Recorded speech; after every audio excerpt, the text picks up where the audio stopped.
When we discuss Minecraft's dimensions, it's clear.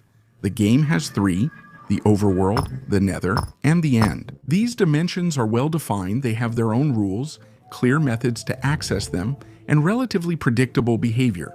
The whole game revolves around that system.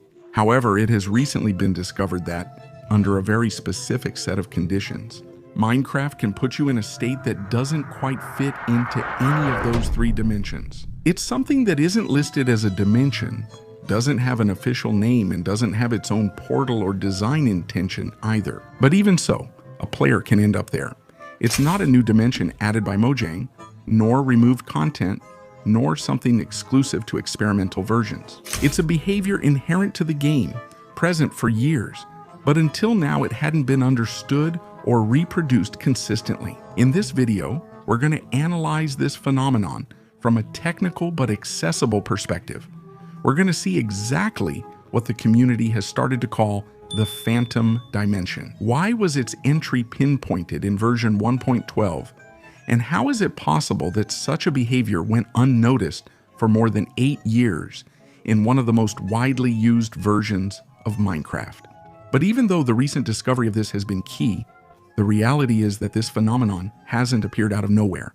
It's been around for many years. Some players have reported isolated cases of finding themselves in a strange, undefined dimension where they couldn't function.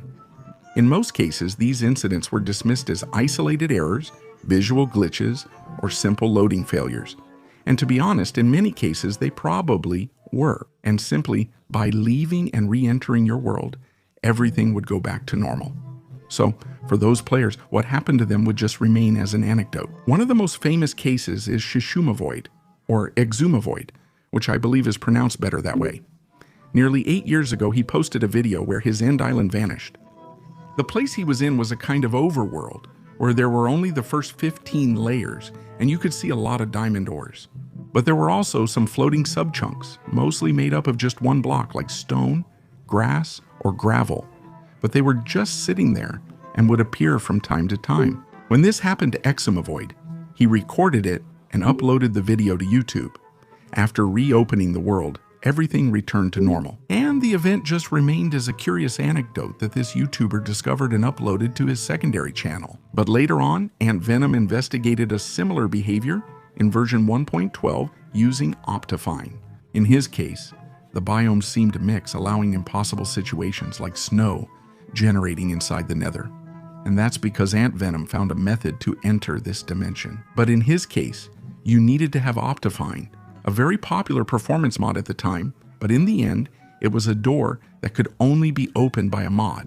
Years after this, the most researched phenomenon happened, and it was carried out by Itsureo. This player discovered a way to enter this dimension in 20W-13-A. If you don't know what that is, they aren't the official version. They're more for testing. Entering an official release is different from joining a snapshot. But this player spent a year investigating the phenomena that happened in this dimension. And he found one of the key phenomena, which is that there wasn't just one dimension, but there were more. He discovered the concept of limbo. No, let's say these dimensions are a kind of limbo between already existing dimensions. And since there are 3 dimensions in Minecraft, there are between 3 and 6 ghost dimensions. So, after Itsureo's research, can we say that we already know what this dimension is? We already know how it behaves in a way, but we don't know how to enter. He found only a small entrance in a snapshot, which isn't enough. However, that's where the recent discovery comes in. A player from the technical community managed for the first time a few days ago to find a consistent, reproducible, and completely vanilla way to access this state. In version 1.12.2, that player is Mariniario, who is known in the technical Minecraft community for his involvement in advanced projects related to redstone and complex mechanics such as automatic queries. I think he was the first to achieve one, and he has also worked a lot with falling blocks and other things. Here's a quick list of everything he has discovered. But in this case, he wasn't researching dimensions or visual glitches. He had a completely different goal. He was working on a project related to obtaining player heads in survival. As you already know, according to the normal rules of the game, that's not possible. It can only be done with commands. There is already a method in this version to get player heads in survival, but it's quite complex. And he was researching another way to get them, which was simpler. And it was during one of these tests in which he was trying to put the player in a very specific state, where he entered a dimension he didn't know. And instead of getting the result he was looking for, Marin found himself in a place that didn't match any known dimension. From a visual point of view, the phantom dimension is hard to describe with a single label. The sky that appears clearly belongs to the end. However, beneath the player, the last layers of the overworld appear, specifically the subchunks near the surface. Between them, large cubes made of a single type of block float, as if each one represents an isolated fragment of the world, generated independently. There is no clear structure or traditional generation logic. It doesn't behave like the overworld, the nether, or the end. It appears the game is revealing layers of the world that are usually not rendered together, as if it removed the filter separating one dimension from another. As the player moves, new subchunks appear, creating an increasingly vast and difficult to interpret space. And I said that those subchunks are almost always one block, but the truth is that sometimes they're not. I'm not sure why or what rules it follows. It's very random, but there's something even worse. Interacting with this environment makes things even stranger. Most of the blocks are ghost blocks. They can be broken, but they only disappear from the player's perspective without actually affecting the state of the world. In fact, if you right-click, sometimes you make them disappear. Other times you make other blocks appear. It's really weird. It doesn't follow any rules. When you place a block, something even more striking happens. The entire 16 by 16 by 16 subchunk where you place it becomes made up of that material. This allows you to generate entire volumes of a single block, whether it's diamond, gold, or even torches.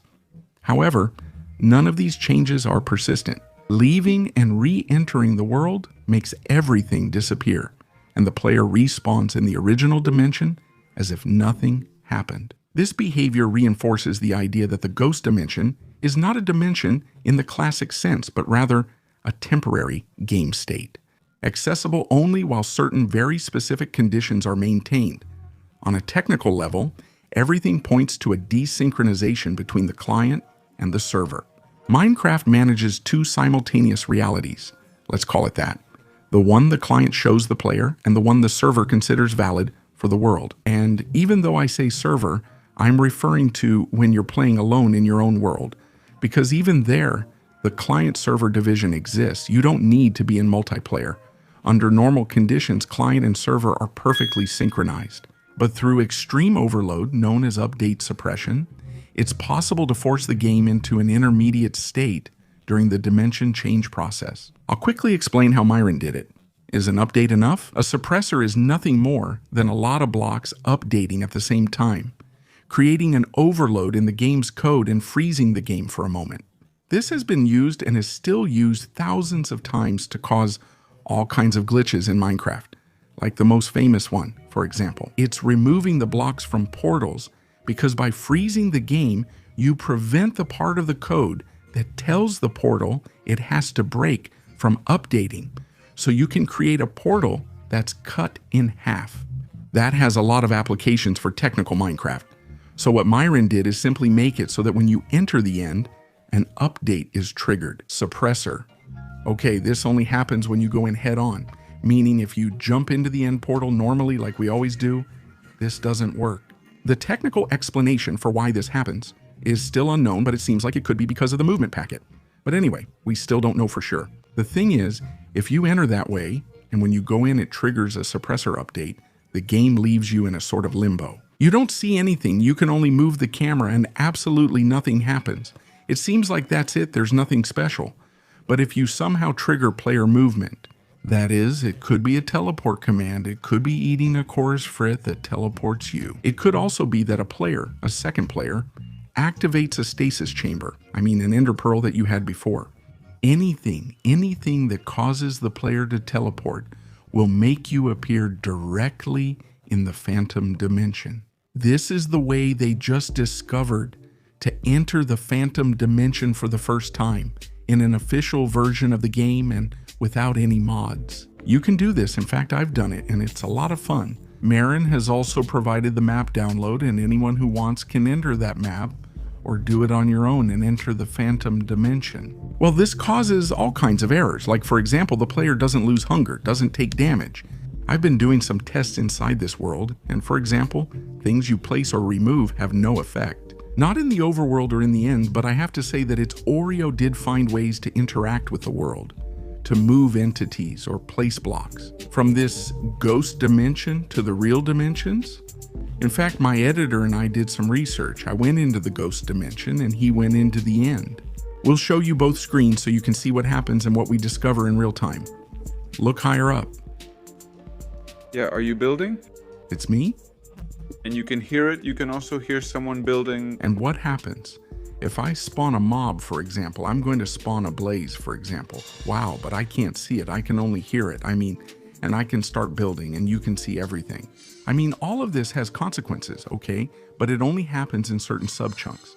Because if I go up to the next subchunk, it's like the whole block is rendered. And you probably only see, let's see, what do you see after this? Okay, you see a block there, but I actually placed a whole cube. There's something that happens, which is that if I place a block, I can't remove it. Even if I try to, it still exists. And this happens to me with pistons. If I place a piston and activate it and then break it, sure, I see water, but it's still there. The question is, from here, what could I build that you couldn't build? Am I behind the pistons? Place lava? Okay. I'm in survival and it doesn't affect me. He places a wool block that I can't see, but it does glitch me. If I right click, it appears. Remove it. Okay, it still appears for me, but if I right click it, I have a ghost block. It's a thing, of course. There are full blocks here and there are ghost blocks. So if you place one, I can generate the ghost. Well, it's a bit weird. And if I place a door, I haven't placed anything. It doesn't work if I put it here. Here, yes, wait. If I open it, it opens, damn. It's really crazy that you can open a door between dimensions. But of course, the problem is that we're in a subchunk. Even or odd, I don't know. But if we go down here, for me, if I go down, this gets confusing for me because I place one block and I end up placing the whole subchunk. So I don't know what's real or not, but if I'm in the middle ones, then I do know if it's real. It's clear here, but if I go up, it'll happen again, right? Let's see. Oh, it doesn't happen to me anymore if I use water. Oh, well, it has been placed. Yes, I want to go to Land Island to see. Point it out to me with blocks. You have to. I'll place the redstone blocks here for you. Of course I can't see them until I update, but I can see the particles. Okay. Yes. Here you already changed chunks? Yes, but that only matters vertically. Here you already have an island. I'll go up a bit. If it's not okay, I'm already touching a block here. Can I break this? Let's see. Okay. I'm going to break the one under the piston. Nothing. You can't break, but you can place, or what? Of course. Let's see. Under the first piston. Do I break it? No, I don't break it. I can place, but I can't remove. I'm sure, but I don't know if anyone watching the video will find it useful. I can't think of a use right now. Ah, yes. Well, the one I had thought of was to make a bridge. Look at the gap, of course. Now I can build a bridge for you. Wait, look down. Let's see. Okay. It's not practical because first I have to remove blocks. I could mess up there since I often accidentally get into wool blocks. It's good for building bridges at different heights. For example, I could make one, but since it's also at a height, isn't it faster? You can place explosive things, activate a trinitrotoluene, for example, but you can't activate it. No, yes, it does activate, yes. Damn, that way I can break blocks. Look, this way I really can break them. Can we test it on the end island to see how it works? Sure. Can I destroy the end island from within? It lets me place this one. I don't know where I put it here, but it doesn't let me place it inside. I can't place it inside because if I put a trinitrotoluene, it changes it for an endstone, a minecart. Right, but you also wouldn't see the minecart since they're entities.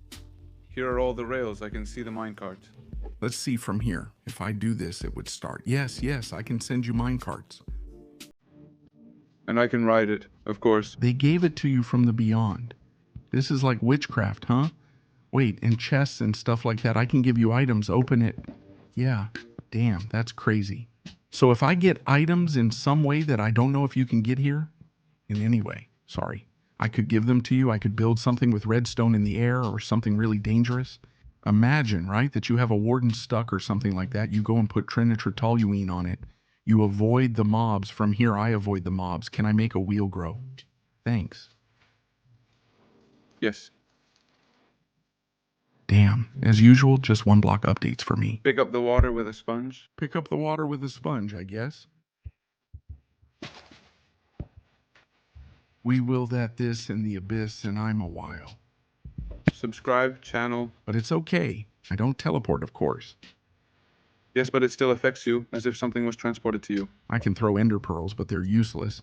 And an arrow. Let's see. I'll switch to survival. You can shoot me with an arrow. No, isn't it hitting you in a potion? What? Just like that, Chris Green's invisible trolling just reached another level. The kind of trolling you can do, I guess I could drop an anvil on you. I see it above. Can you animate the dragon head with redstone if you activate it like this? No. Damn, I see it as a skeleton head because... Seriously? Is it false skull? Let's see, if I put a creeper one... No, if I put a creeper one, it's the same thing. Of course. Sleeping in the end made it explode. If you right-click a bed, it explodes too. Man, I'm not sure I see it. Let's see. I can activate beds, of course. I mean, it detects that I'm trying to sleep there. I'm going to place a portal to the nether, right? Or to the end. Let's see. Yes, it has returned me to the overworld. Just like we have investigated, Myron did too.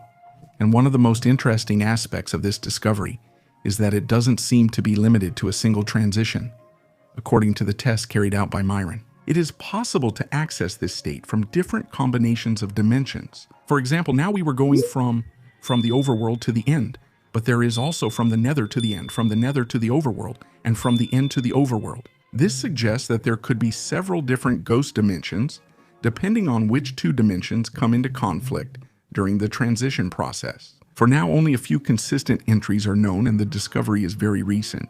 It's still unclear if this state can be used for other technical applications, or if it enables unique interactions only possible from it. But what we do know is that the consequences have already started to be noticed outside of technical Minecraft. In just 3 days since this behavior was understood, the world record for set seed speedrun has been broken 11 times, and the time has dropped from 54 seconds to 33. And it's normal to wonder, what does a 30-second speedrun have to do with everything we've seen so far? Because obviously what Myron sets up in the end can't be reproduced in such a short run. To understand it, let's briefly see how that record is achieved. Since the speedrun is short, just 30 seconds, we can watch the whole thing without any problem. This is the seed that has always been used. As you can see here, he uses the trick of going in and out so he doesn't take damage, and a witch has to spawn for him. This is super important. As you can see, the witch spawns and gives him redstone. This is set seed, okay? That's why the portal is already open. There's like a 1 in 12 trillion chance or something like that. Obviously, these portals are found using mathematical formulas. And when he enters, he places the redstone. That way, when he goes back in, it's going to cause an error. It's going to trigger update suppression. So that's it. He has to go back in, and when he enters, it causes lag. By causing lag and entering, he has beaten the game directly in 33 seconds. Incredible. He also says in the description that he believes it can be done in under 30 seconds and likely achieved within days. Here's where the important detail is. If you try to copy exactly what the speedrunner does in a normal game, you won't beat the game without killing the dragon. And the reason is that this jump doesn't happen in isolation, but depends on a previous state of the game. In these runs, the world has already been forced into a bugged state beforehand through lag and abnormal behaviors. With redstone, this state isn't created during the speedrun, it's carried over from before. To trigger it, you have to set the redstone into that state. Perma suppress in another world, and that glitch is inherited when you open the speedrun world. I'll leave a video by Myron in the description where he explains this. But I'm warning you, trying to understand it might give you a headache, because it's the result of years of research by dozens of players. Well, as we've seen before with this perma suppress redstone glitch. When you go through Lynn's portal, you trigger the error that Myron discovered, which, if you remember, when you're moving and go through Lynn's portal, it takes you to the ghost dimension. That's because the game sends an information packet when you go to Lynn, but if you send more packets, instead of reaching the ghost dimension, you skip Lynn's dimension directly. We still don't know why, but you skip the dimension and finish the game right away. I don't want to focus on the method, but on how a discovery that began as a technical curiosity ended up causing problems. Speedrun Set Seed is one of the game's most competitive categories. It's worth pausing here, as we're discussing a bug that may have existed for over 8 years. And during all that time it was there, invisible, appearing accidentally and disappearing when reloading, without anyone being able to fully understand it or access it consistently in Manila. And now suddenly, not only have we learned how to access it, but we've discovered that it affects how we understand dimensions, how the game synchronizes, and how several world states can coexist at the same time. This directly impacts speedruns, technical research, and our understanding of the game engine because of how Minecraft is built, not by coincidence. To understand why Minecraft remains such an interesting game from a technical point of view, even though it's played millions of times a day and receives constant updates, the game engine still has behaviors that haven't been fully explored. 8 years later, in an old version, a dimension of the game that was always there, but that no one had fully identified, has been reproduced and better understood. This doesn't make the ghost dimension the official 4th dimension, but it does serve as a reminder of the real complexity of Minecraft as a game system. As long as it exists, this kind of behavior will keep happening. What fascinates me the most is that it's happened just like with the Trinitratoluene dupers. It's a mechanic that was in the game for years and years, but nobody had discovered it. And years later we can use it, but it was always there.